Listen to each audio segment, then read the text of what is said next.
What's going on, everybody? Welcome to GmiasWorld, and today we're going to be talking about this Jalen Ramsey NFL playoff card. Obviously, he looks really glitchy. They've finally given him the zone that everybody wanted him to have, and not only that, he's playing pretty well in the playoffs right now as well. We saw that he got the tip to kind of end that game that was going on with the Bills. It was just going on way too long, primarily because Blake Bortles sucks, but that's neither here nor there. What we're going to go ahead and talk about is it really worth it to get Jalen Ramsey? Now, I can get him right now because I don't know if you guys saw the video where my pack luck was kind of wild. Obviously, during the actual video, I didn't know what these guys are worth. And you know what the funny thing about it is? People don't really understand. I don't stay up and think about Madden all day. Like, I like to see booty shorts with butt cheeks. Like, it's other things that are in my mind as a male. Like, I'm not trying to figure out, yo, I got to know that this card is good.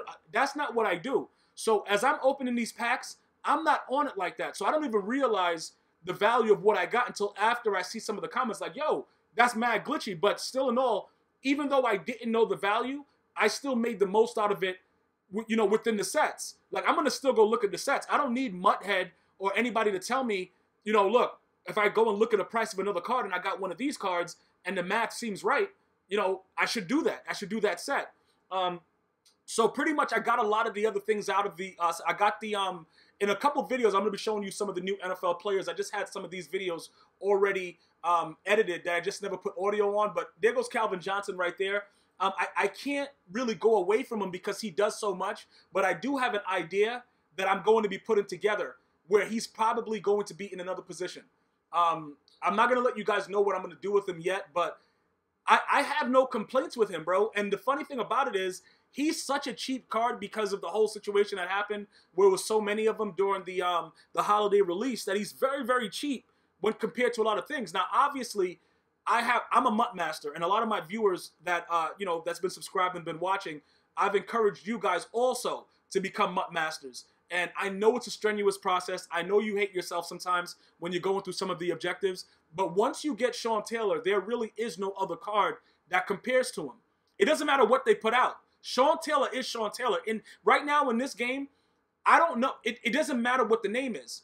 Like, why didn't he jump, though? Why didn't that guy jump? But it doesn't matter what the name is. The Mutt Master Sean Taylor, him just being Sean Taylor, and if you know anything about football and you appreciate what Sean Taylor was and what he meant to the game of football, but as we look at this and analyze what's going, you know, as far as the NFL playoff promo is, I don't really, that was a dot? I don't even know what I was doing. That was kind of a Stevie, like in any other Madden. But you know what, guys, just take my word for it. When I tell you this, you're gonna have much more pleasure in throwing the ball in the quadruple coverage than you do throwing it in the single coverage and somebody tapping you on your ankle and you dropping the ball. So that kind of made me smile a little bit because I know my opponent died a little bit inside. But that's neither here nor there. Pretty much going forward, what I'm going to do, I may do some changes to my defense, but I'm not sure exactly. It's some kind of weird Dr. Robotnik type of thing that I'm trying to think of in my head. I want it to be so wild and ridiculous, but the one thing that I'm going to let you guys understand is I'm going to keep it consistent. Did he catch that? What is up with this guy? Hold up. Bro, why is he catching everything? I don't know.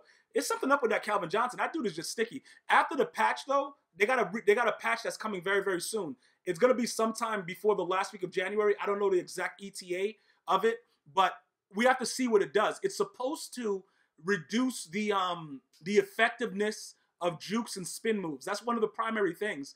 And again, once they do that, there's going to be other things that's going to be wrong with the game. I don't know how far it's going to go, though. But what I'm going to tell you is this. I'm not looking forward to it because I don't think it's going to do that much to make the game better. As you know, like, you can't stop the ball being thrown through people's bodies from a patch because I believe that that's part of what the mechanics were in the beginning. I think they have to do a whole... Did you catch that? They have to do a whole new format for Madden 19 where people are actually human beings in order for that to happen. So other than that, I don't really have issues with the game as far as, you know, the spin move and the jukes are wild and savage, but it goes both ways. So you can kind of deal with it. You know, drop picks like that, bad time and drop user picks. That's with the game. Like, this, is this dude going for? Yeah, this dude is garbage. Those type of things are within the game already. It's nothing that we shouldn't expect when you play a game of Madden. When you're playing a game of Madden 18, you know what's going to happen to you. You could try to hide and act like, oh yeah, bro, they ain't going to do that to me. But you know what EA is capable of. Or I don't see anything really realistically coming out of this patch that's going to make it better. Because if they reduce the effectiveness of jukes, that's going to really take the fun out of the game. That's pretty much probably the only reason why I actually play it right now, is because I want to juke somebody and make them contemplate, you know, just breaking their controller. And that's the whole situation. Like, why would you run around with Vic and Vic is not sticky? But again, if they do something like, he caught that, Bo Jackson is glitchy. I just wanted to say glitchy. That was ridiculous. It was nothing glitchy about it. Just completely and utterly ridiculous. But if they do something to make the juke moves not as good, he was in bounds right there, guys. I promise you that guy was in bounds right there. I don't know what EA is doing and why they're doing it, but that guy was definitely in bounds. But if they take away the jukes, right, one or two things are going to happen. Some other aspect of the game is going to be completely broken, or they're going to make the trucking be like it was in Madden 17 and take a little bit away from the elusive backs. But I don't see why they would do that. That's the thing. You know what it is? People are going to complain regardless, and I think that that's where the formula started, because who just fumbled that? Who was that? Is that Adrian Peterson? Yeah, he's garbage. When Madden 16, I keep telling you guys this, when Madden 16 first came out, that was real streamlined speed. Remember, go ahead and like the video if you had a Perriman. Like, he was mad garbage, but you had him on your team anyway. It was a reason for that. Whoever originally manufactured and created and developed Madden 16, they knew what they were doing. They knew exactly, when it comes to the speed threshold, what was going on. They understood more than people think that they do now that are currently working on the game. And it's probably most of the same people. What happened to that was the same complaints, right? Oh, Perriman's too fast. Oh, slow it down. And it wasn't only bums. There were a lot of competitive players too crying about that, about how fast Perriman was. But what they didn't realize was what was next to come would ruin Madden for the next couple years.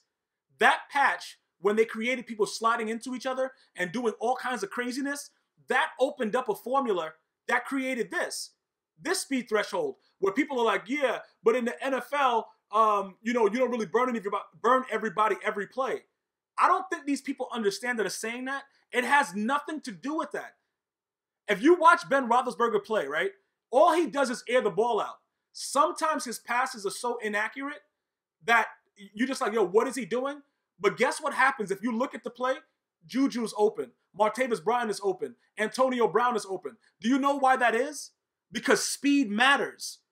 And that's what it was in 16. And that's what people don't... I understand zone coverage. I understand, oh yeah, these guys play better with zone.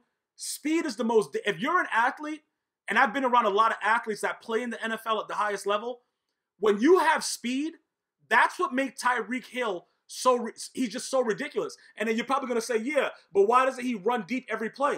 Because it's the coverage they play. Remember, I played against Perriman. Perriman didn't beat me deep that often because I knew the coverages to play. I knew to have my corners back. What these bums wanted, and including the bums that are both real bums and the competitive players that were complaining about it, what they wanted was they wanted a way to keep their corners that were decent but not as fast to be able to play with them. And that's not realistic. Because remember, when Darrelle Revis was really, really good, remember what Randy Moss did to him when he was with the Patriots? It doesn't really matter how good a corner is. Speed is always going to be something that's extremely dangerous, which is why they branded the saying, speed kills. That's the whole objective. So, you know, going forward with this, the reason that Jalen Ramsey is probably a viable option is because he has the zone and the speed. Because let's be honest, hit power don't really matter. Hit power, you could have a 25 hit power and you're causing fumbles in this game. So that doesn't really matter.